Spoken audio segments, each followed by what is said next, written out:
It's my birthday today, and I've decided to do things differently this year.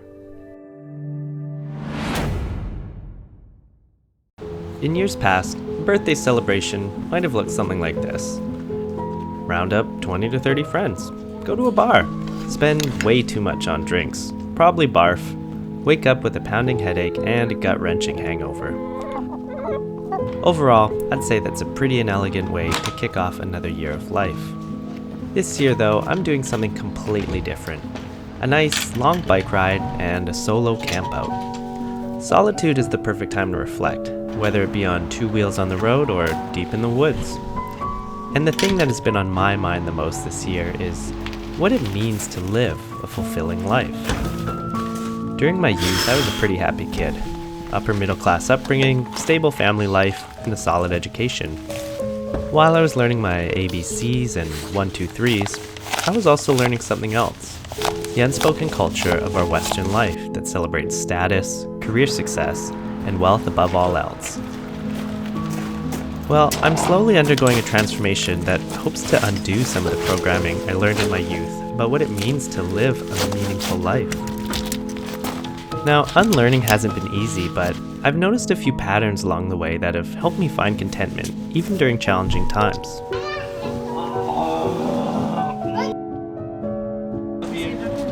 Obviously.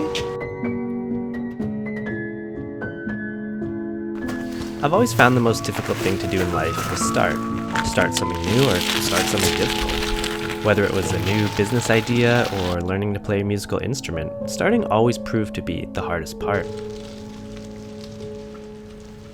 Making excuses is easy. I don't have enough time. I'm not good enough, or I'm just not musical. But the easiest excuse to make was that I don't have the right gear to get started properly. But you know what? I don't think I have the proper gear for this bike ride. I'm using a child trailer instead of panniers, and I'm towing it behind a 40-year-old 10-speed road bike. And don't even be silly and think that I have a spare tube packed in my kit. I don't. But if I were to wait until I had all the right gear, then today's trip simply wouldn't happen. And where's the fun in that?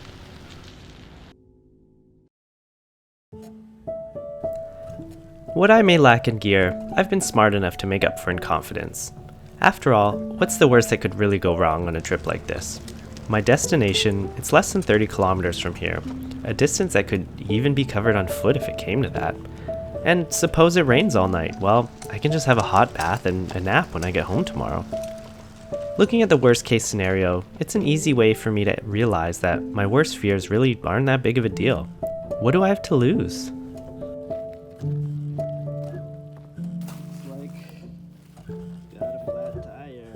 So I've got a flat tire, about 2/3 of the way there. Yeah, I don't have a spare tube or a patch kit because I'm an idiot. But I got this little pump.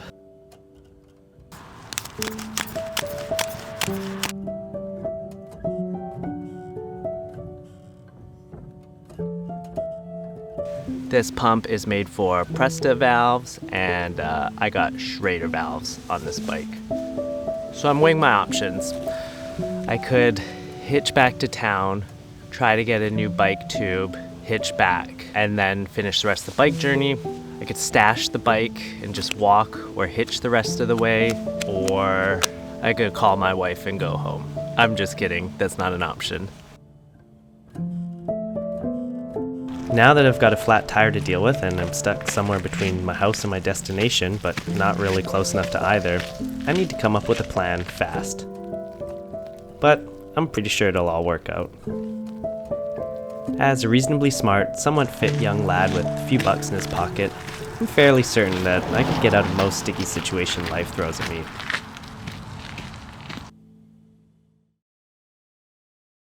So I was able to borrow a car from my friend that lived nearby, and that was extremely generous of them. Some may find security in having money to get them out of tough situations.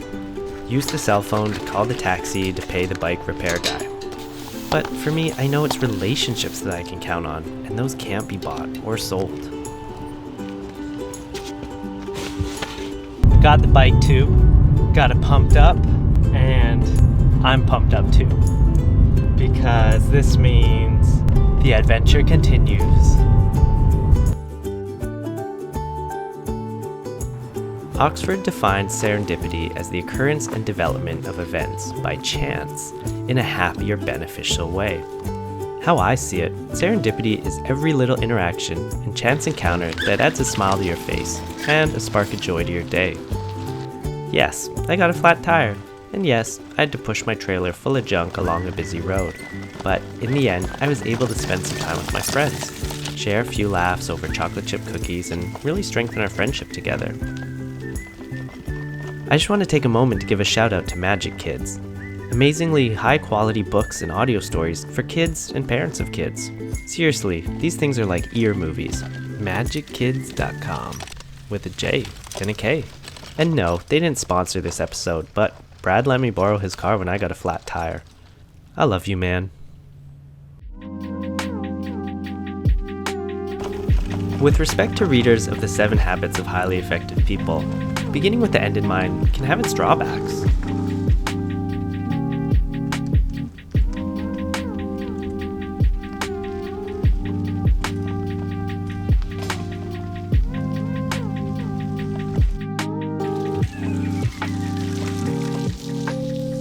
It's good to have a vision and to strive for a greater future goal, but just be mindful that it's not hindering your ability to enjoy the present moment.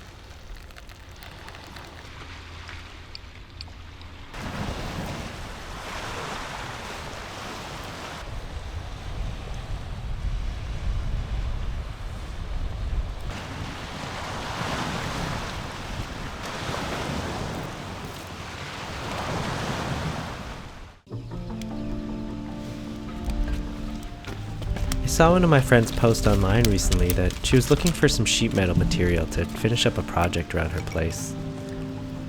I had some laying around from the A-frame project, so I was happy to hand those off to her for free. Little did I know, she actually had a couple roosters she was looking to get rid of, so she dropped those off at my place at the same time. That was really generous of her. Now, I've become a bit obsessed with cooking over fire recently, and there's no better way in my book to celebrate a birthday than by roasting something delicious over an open flame. One of those roosters was the perfect thing for this occasion, and I was happy to share it with my buddy Nick North, who braved the cold and the dark to come out for a good old-fashioned chicken grill.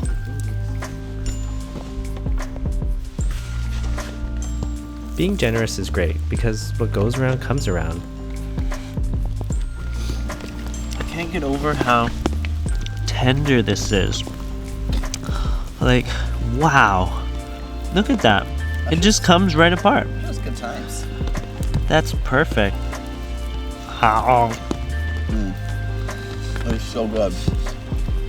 We just crushed this whole chicken. It is so good. You don't have to be in it for the free roosters, but it's a pretty sweet bonus if you ask me. It's supposed to rain tonight, so I found this nice tree that I'm gonna set up my tent under. My tent isn't particularly waterproof, but I think it'll do the trick. I'm gonna give that a go and hope for the best.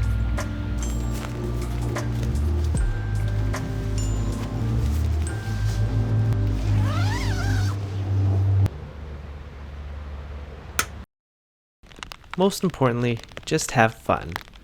That's truly all there is to life. Cars, money, job titles, none of it really matters that much if you're not having fun. For the past 24 hours, I've had nothing but a good time. The physical exercise revitalized both my body and my mind, something I was really craving in the depths of winter. The challenge of reaching my destination, it gave me something tangible to strive for, and the detours along the way, well, they tested my resolve and my perseverance. The generosity and companionship of caring friends and neighbors lifted my spirits when things got challenging. And at the end of it all, the smiling faces of my family to remind myself how sweet life really can be. Good morning. What is coming on? What do you have? Snack. You brought a snack? Yeah. Come over here. Okay, let's go. Okay. Daddy. It's so easy to let another weekday like this come and go without a thought. After all, tomorrow will be another day and there'll be another day after that. But I'm not here to simply pass the time, taking my place on this earth for granted. I'm here to live my life to the fullest, to challenge myself to be a better person and then to go on and realize that vision. I'm here to be part of a community, of friends, of family, and of neighbors, all of whom are willing to step up and lend a hand or a shoulder to cry on. I know some may find security from having money in the bank, but for my peace of mind, I know that nothing can compare to the power and resilience of solid relationships.